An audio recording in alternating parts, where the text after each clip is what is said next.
Today we're going to be talking about cellular respiration, and cellular respiration is actually really complex. There's a lot going on here, and so this is going to be one of the most challenging chapters because it's going to seem overwhelming and it's going to seem like there's a lot that you need to memorize, but my goal here is to kind of break down what does need to be known and what you can kind of just understand the idea of without memorizing all these complicated names of enzymes and other substrates, etc.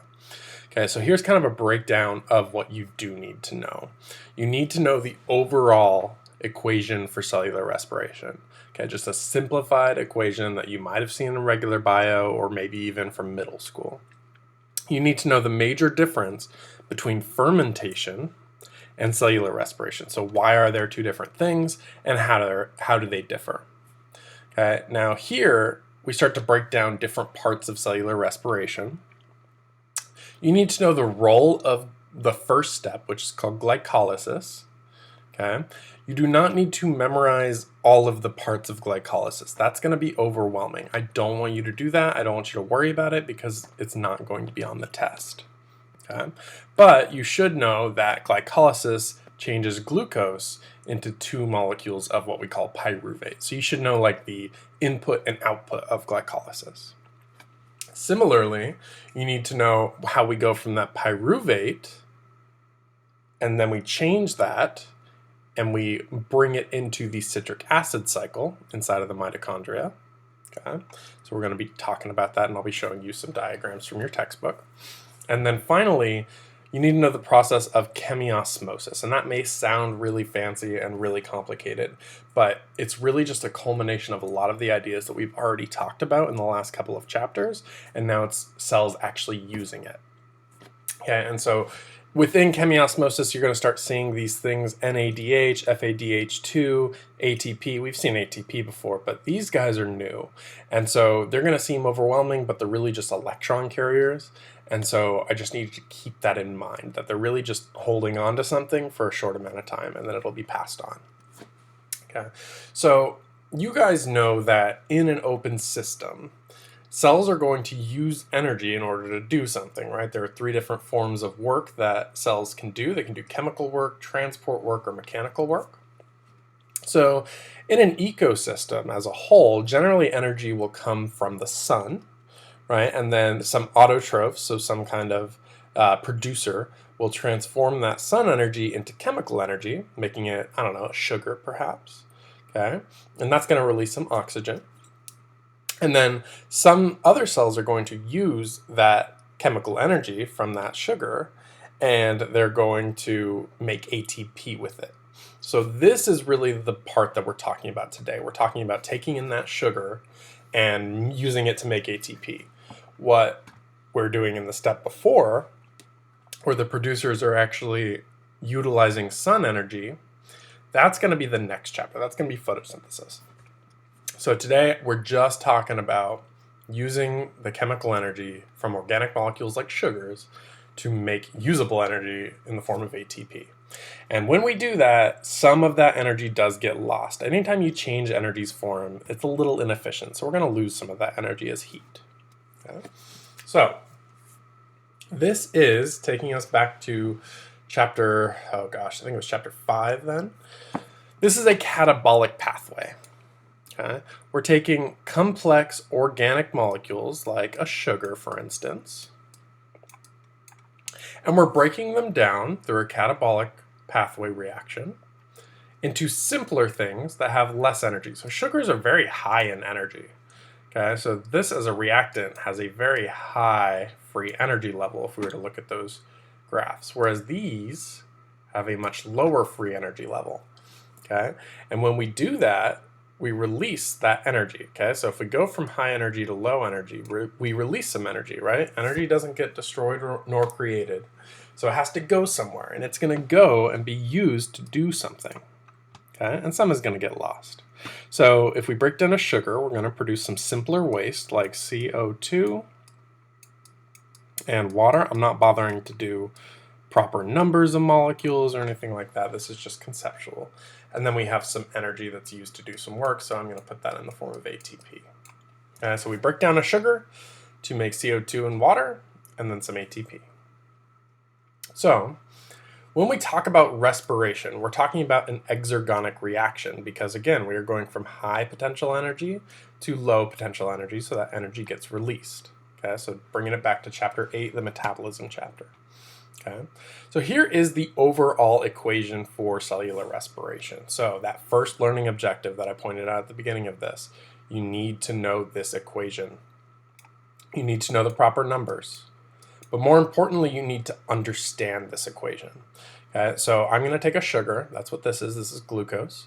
I'm going to add some oxygen, and I'm going to form 6 molecules of water, 6 molecules of carbon dioxide, and some ATP. And of course, we're going to lose some energy as heat. That just basically always happens. Okay? Photosynthesis, on the other hand, is the opposite. It's an endergonic reaction. It required energy to happen. Remember, we're making sugars in photosynthesis.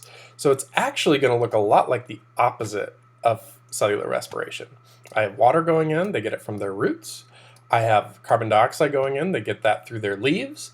And I have light coming in that gets absorbed by chlorophyll in the leaves, right? Well, and the stem, and then I'm going to form sugar and oxygen.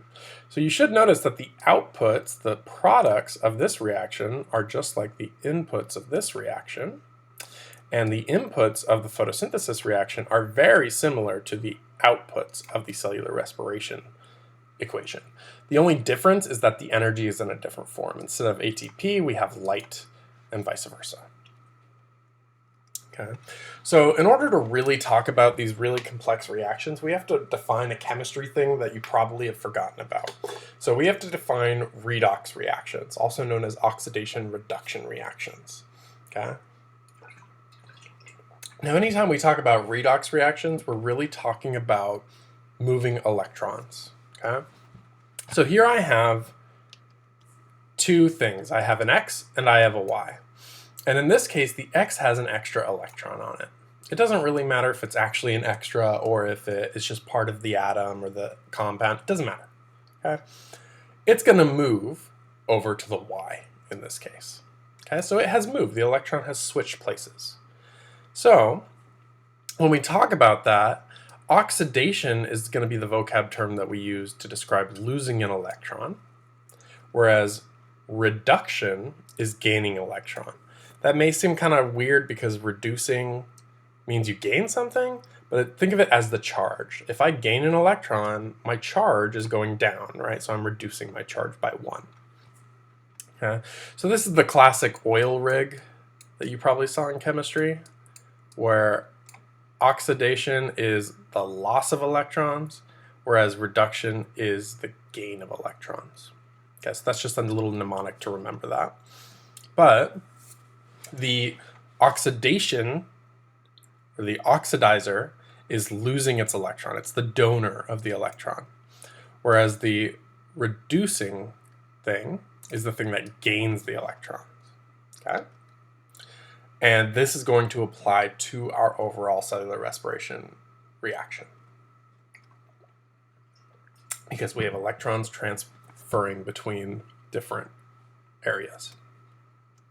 Okay, so here is an oxidation reaction that is similar to what we're going to be seeing. You can see that there is some carbon-based molecule over here, some organic molecule, and some oxygen changing into CO2, some energy, and some water. It's very similar. Okay, but in this case, instead of sugar, it's methane. So some organisms use methane instead of sugar. Okay, now you can sit here and track all of the electrons and realize why oxygen is the oxidizing agent and why methane is the reducing agent, and that is a really useful exercise. But there's no real way for me to solve this for you. You really have to solve this for yourself. So you really need to sit down and track all of these electrons yourself. So I would recommend you pause the video right now and you try to figure out where all the electrons are going and leaving and why that determines what becomes oxidized and what becomes reduced. So figure out why the methane became oxidized and why the oxygen became reduced. Okay, so I'm going to recommend you do that now.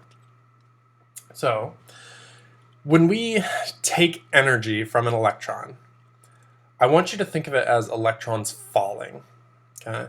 So electrons get excited. That's what the technical term is when they increase in energy. So they get excited. They're filled with energy. And then they tend to fall. And so when they fall, they release that energy. Okay, so we're going to use that energy. So there's electrons that are excited, and then we're going to steal that energy from when they calm down. Okay, and here is the overall step, or excuse me, the overall steps involved in cellular respiration. We have the food, which in our case is going to be glucose, and then the electron is going to transfer to different things throughout the whole process. Okay, now in this case, we have a coenzyme. Remember from chapter 8 what a coenzyme was? And that coenzyme is NAD+.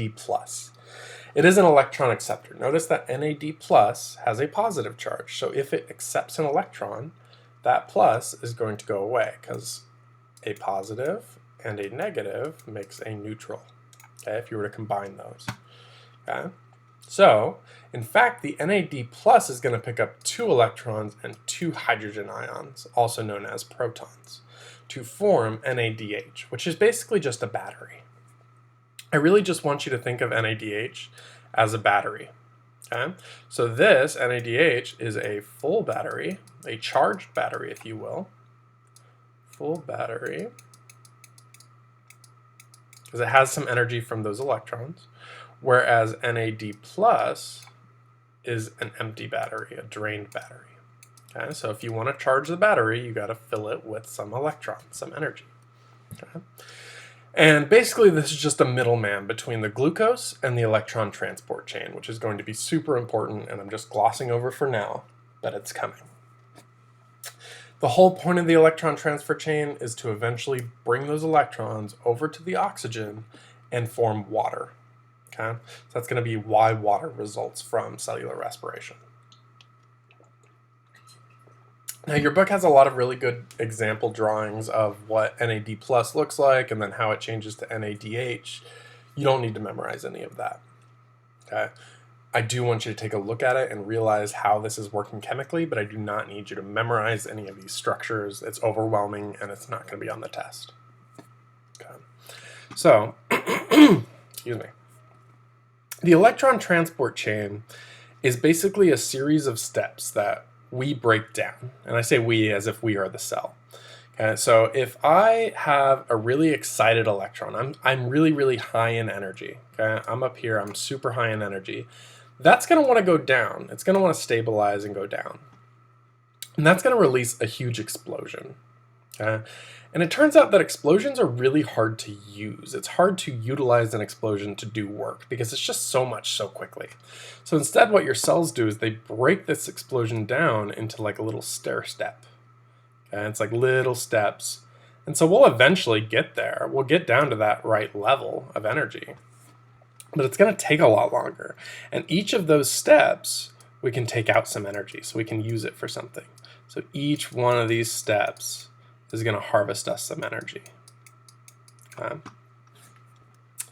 Now, this is going to sound very complicated, this substrate-level phosphorylation. We've talked about substrates in the context of enzymes, and phosphorylation sounds really fancy, but it's really not as bad as it sounds. Okay?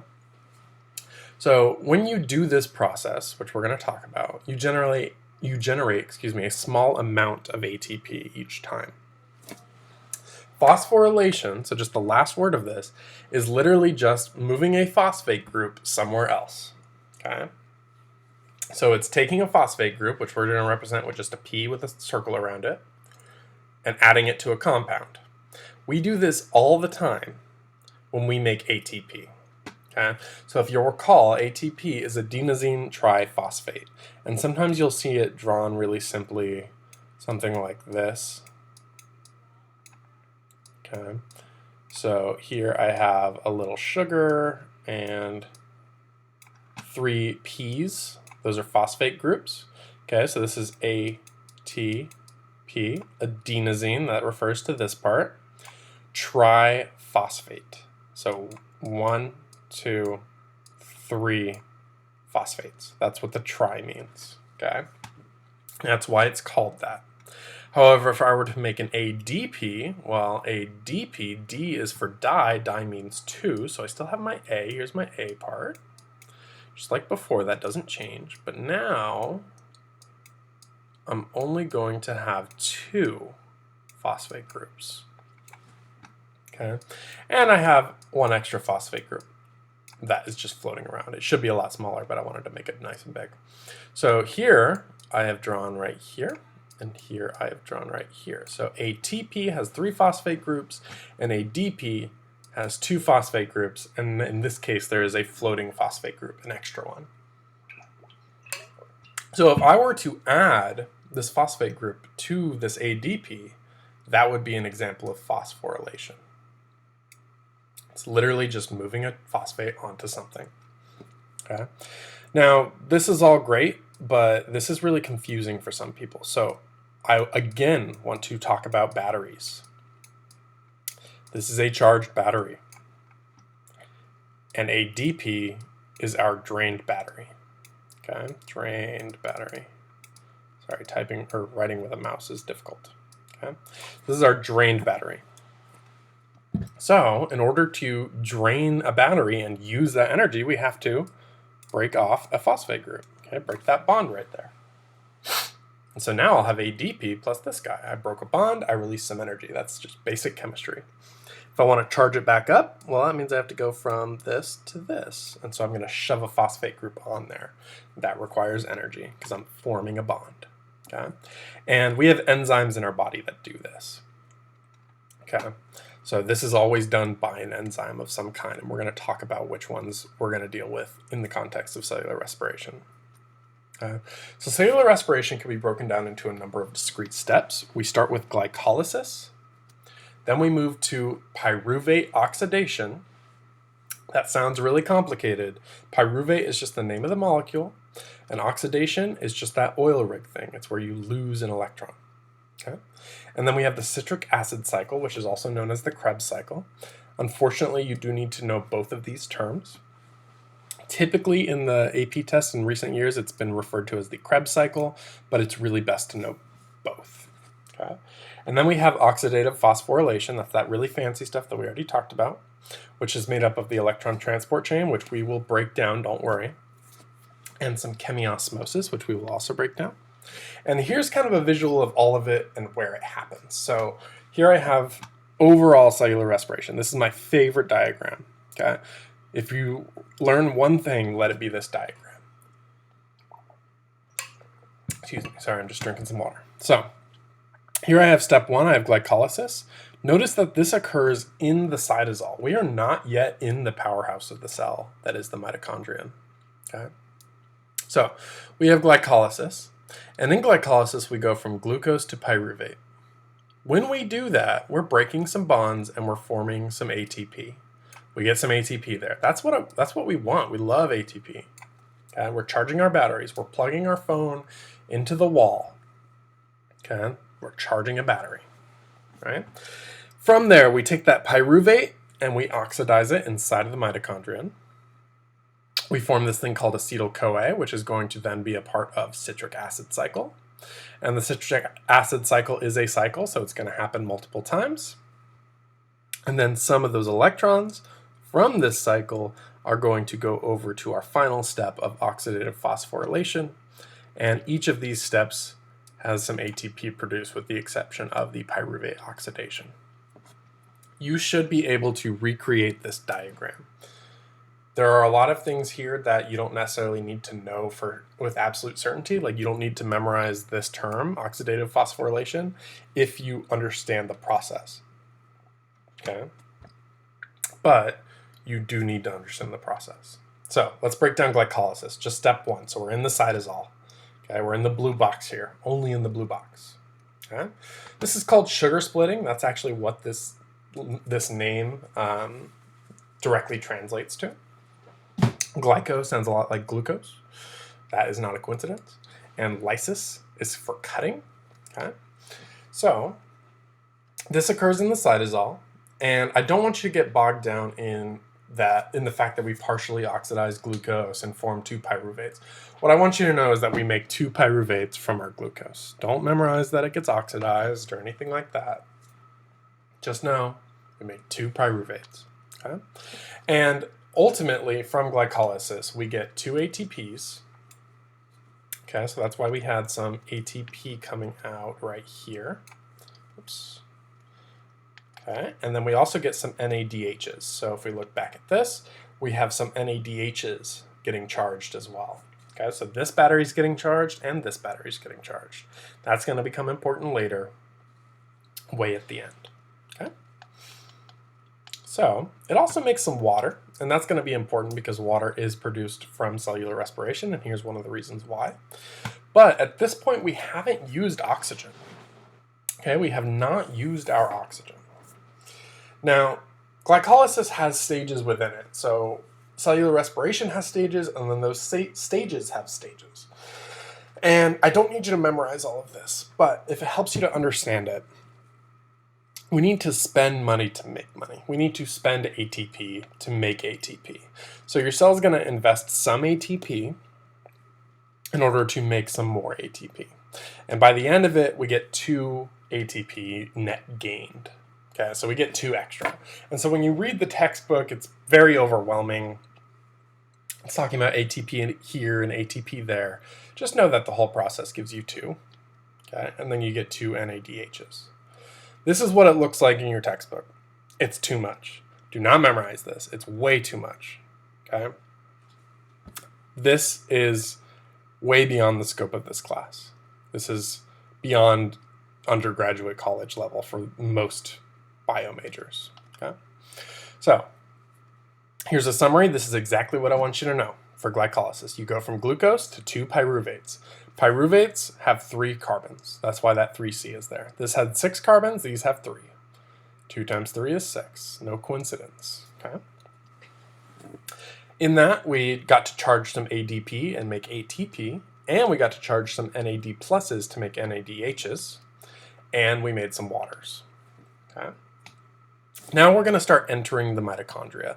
In order to talk about the mitochondria, you really have to understand that there are multiple membranes going on here. There's an outer membrane, that's this darker brown, and then there's an inner membrane that's like this lighter brown, almost peach or skin tone colored. Okay? So here, we're going to be moving between the different folds of the mitochondrion, and that is difficult. Okay, so in stage 2, we have 2 major parts. We have pyruvate oxidation, and then we have the citric acid cycle. And so your book shows you images like this, and these seem really daunting, but I honestly just want you to mostly ignore these drawings. Okay, they're helpful if it helps you to visualize carbons, because that's what's happening here. I had a 3-carbon pyruvate, and one of the carbons left, and then the acetyl-CoA has 2 carbons, plus the CoA, and all that stuff, okay? It's very useful for tracking carbons, but I really care about the inputs and outputs, okay? So I really care about what's being produced total, okay? So what is leaving this situation? I'm charging some more NADHs. I'm creating some CO2 by breaking down pyruvates. I'm charging some FADs into FADH2s. I'm making some ATP, etc. So the pyruvate oxidation part is fairly complex, and I don't want you to memorize every step. Okay? Basically, we make acetyl-CoA with it. And when we do that, we produce some carbon dioxide and some NADH. That's it. Okay? Then we can move on to the citric acid cycle. So that's going to use the products of the pyruvate oxidation. Okay? So this is going to happen inside of the matrix of the mitochondria. And in this process, we're going to have acetyl-CoA, which is going to become citrate, which is then going to produce CO2. And by the end of this whole thing, by the end of citric acid cycle, it has produced 2 ATPs, 6 NADHs, and 2 FADH2s. And I know these are very similar, and that's for a reason, but unfortunately you do need to know both. Okay? And then we produce that ATP the same way we did before through that super fancy sounding phosphorylation. This is the citric acid cycle. It's way too much. It's gross. You do not need to memorize citrate, isocitrate, alpha-ketoglutarate, any of that stuff, okay? Again, same idea. I care about what's coming out, okay? So I care that ATP is being produced. I care about NADH is being produced. There are other things like CO2, and there's little protons even all over the place, and those are important, but it's overwhelming to look at it all now. Just worry about what's in yellow. Okay, NADH is in yellow, FADH2 is in yellow. Okay, and this is a cycle. It's going to happen how many times? Twice. Okay, because you had 2 pyruvates, so you had to do it twice. And then that means that you're actually going to get 2 ATPs, 8 NADHs, 6 CO2s, and 2 FADH2s. Okay. I wouldn't worry so much about memorizing these exact numbers so much as I would remember the molecule. Okay. This is our stage 3 for cellular respiration, the oxidative phosphorylation stage. And there's a really cool animation of this here, and I do want you to check that out. But in the meantime, I want to break this down into 2 parts. There's the electron transport chain, so that's literally just a chain of moving electrons, and chemiosmosis. Okay, so the electron transport chain actually happens in the inner membrane, and it makes a lot of ATP, but it makes that ATP through chemiosmosis. So these guys go hand in hand. Okay, they're both forming this final part of oxidative phosphorylation. Okay? In chemiosmosis, you have hydrogen ions pumped across the inner mitochondrial membrane. So anytime things are being pumped, you're using energy to do active transport. Okay?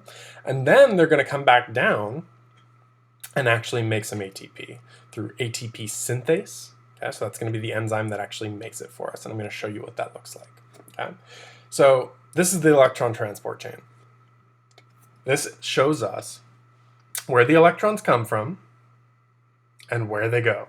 Okay, so the first they come from NADH, and then they go to FMN, and then Fe plus S plus Q plus, you don't need to know any of these, okay?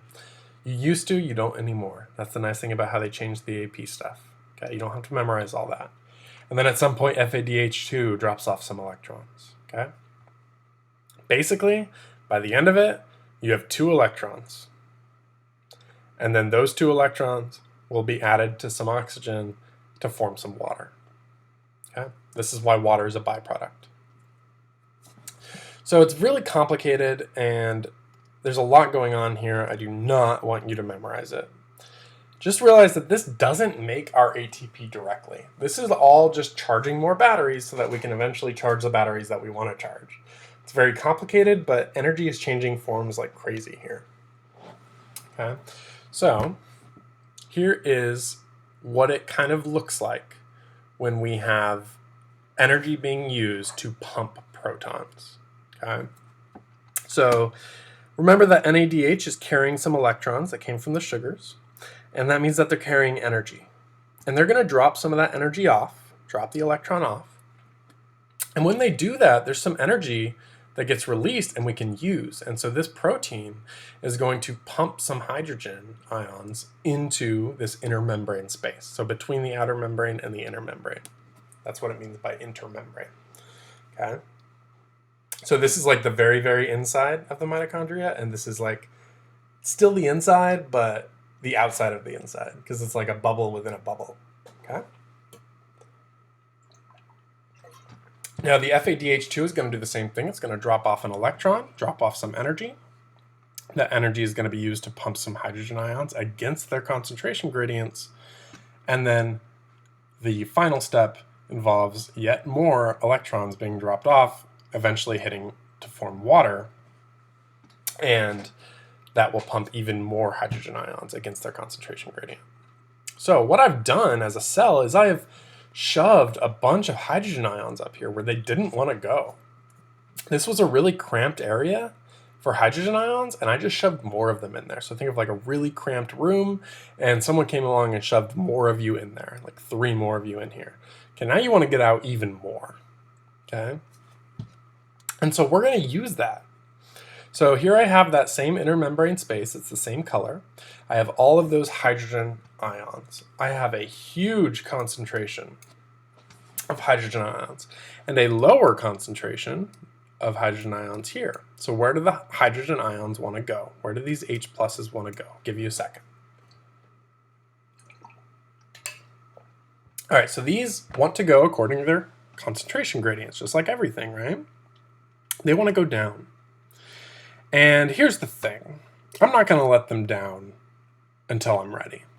I'm going to let them down through this really complicated, it's literally a rotary motor. So if you're familiar with what a rotary motor is, it is going to use the energy of these guys moving down in order to actually make ATP. Okay, so these guys want to get out. So we're going to let them out, but we're going to use that energy of them moving. Okay, so we're using this battery to charge another battery. Okay, so when we do that, when we let that gradient then kind of equalize, we let the hydrogens go down. That's called chemiosmosis. Okay, it lets us do some work. So I'm going to let these hydrogen ions through, but when they go through, they're going to spin my motor, and they're actually going to make the enzyme form ATP through ADP and a phosphate group that are just floating around here. Okay. This is also known as the proton motive force. I don't need you to memorize that, but it's a force that is powered by proton movement. Okay. ATP synthase is the enzyme that is doing this. This is our rotary motor. You do need to know that enzyme. That is the most important enzyme from this chapter by far. Okay, so it's using the energy from that gradient, so it's using one battery to charge another battery, the ATP battery. Okay. This is what it overall looks like. This is what oxidative phosphorylation looks like. It has those two parts, the electron transport chain. So this whole time, we're just pumping hydrogens, making that gradient even more severe. Okay? And then finally, in the chemiosmosis stage, we let them through. So this is our rotary motor right here, just drawn more simply. Okay? There are some really cool videos on this, and I highly recommend you check them out. They show the rotary motor in action, and it looks awesome. But I'm going to leave that to you guys. So just to kind of break this down, oxidative phosphorylation overall uses chemiosmosis to make ATP, and that ATP is then going to be useful to the cell. Okay, so this is a really complicated flowchart, and I don't want to harp on it, but just understand that this is an insanely complex thing. Okay, a lot is going on here.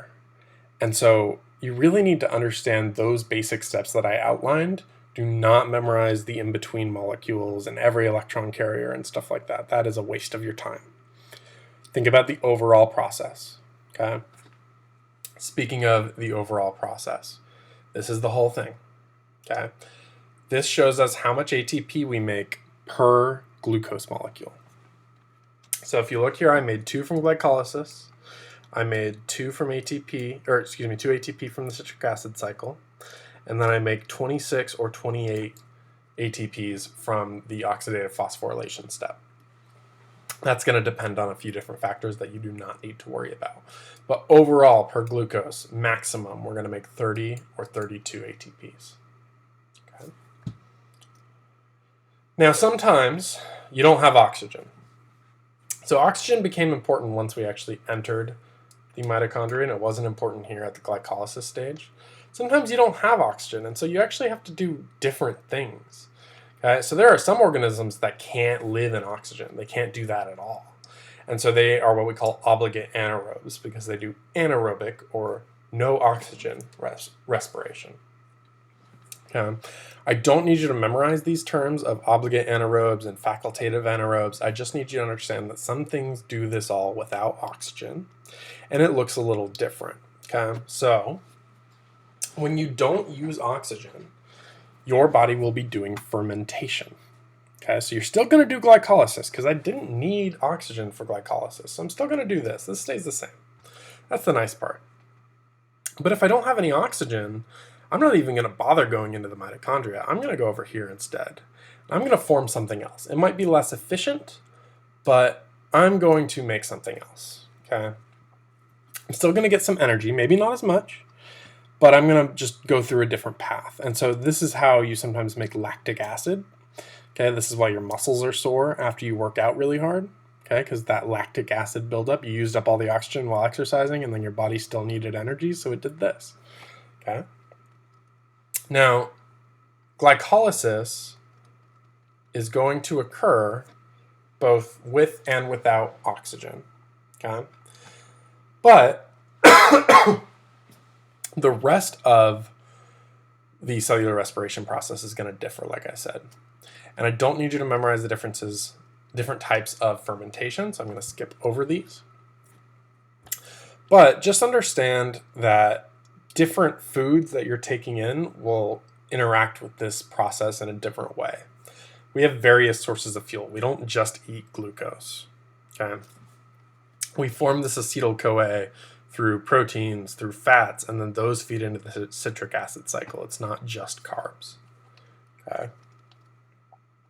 And I believe that all I wanted to show you is this final overall summary of cellular respiration.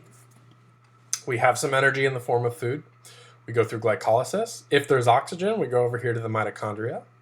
We oxidize our pyruvate. We go through the citric acid cycle. We go through the electron transport chain. We do chemiosmosis, and we make ATP.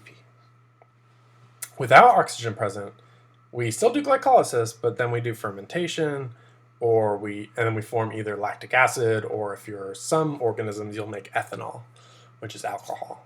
Okay? So that is everything that you need to know about cellular respiration for the purposes of AP Bio. So with that, I'm going to end this recording, and next time we'll be talking about photosynthesis.